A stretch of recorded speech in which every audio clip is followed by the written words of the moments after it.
hagaag daawadayaal iminka dhankayga bidix waxa taagan Cabdi Saciid Faarax Juxa waa wasiirkii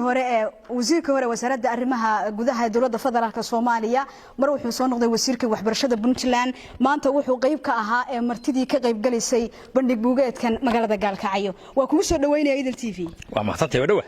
hagaag bal maxay kaaga dhigan tahay in aad bandhiga nabadda ee magaalada Gaalkacyo aad ka ahaato dadkii ka soo qayb galay aad qayb ka tahay waxa weyn bay ka dhigan tahay maalin farxadood weeye maalin la reereeyo weeye maalin loo hanweynaado Gaalkacyo weeye waxay tusinaysaa wada cusub iyo ujeeddo cusub iyo dareen cusub oo reer Gaalkacyo ay hormuud ka yihiin waana hubaa inay ka dhabayn karaan dad samayn kara weeye marka arintaas ay muujinaysaa waa dadaal muddo la soo waday oo Gaalkacyo waa meel iska dhib badan laakiin 5 sano ugu dambeysay nabad isa soo taraysa ayay ahayd marka waxay socotaa soo kabasho iyo dareen ba ka muuqda وهجاج bulshada ku dhaqan magaalada Gaalkacyo maxay tahay baaqa aad u dirayso baaq waxa weeye aan u dirayaa reer Gaalkacyo iyo reer Mudug waa dad shar iyo khayr labadaba samayn kara waa dad dhalin kara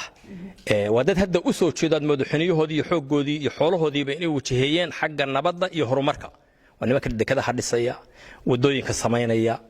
dadku isdhex galay qalbiga isu furay shalayto farxad bay ahayd markaan labada gudoomiye degmo ee magaalada Gaalkacyo aan arko midka kale uu yiri isaga ay matala iyo labada gudoomiye gobol dareen cusub weeye dhalinyarada meeshaan joogtay barnaamijka kandaha furtayna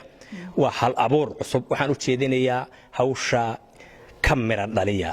idinka kaliya ayayna gacantiisa ku jirtaa shalayto wasiir saaxiibkay oo wasiirka warfaafinta galmudug ayaa wuxuu aniga iyo Axmed Cabdisalaam ugu soo halqabsado wuxuu yiri Dhuusamareeb iyo Garowe anagu heshiinay hadda reer Gaalkacyo nahay ha ogaadeen saaxan ugu socdeen aniga Axmed Cabdisalaam afkooda ku hadlay waxaan leeyahay dani iyo qoorqoorna fariintaas nabadda inaad wadaan waa idin la qaateen waa go'aamiyeen kamera dhaliya waana samayn kartaa reer Gaalkacyo kalsoonaan qaba aad u mahadsan hay'adda ka mudan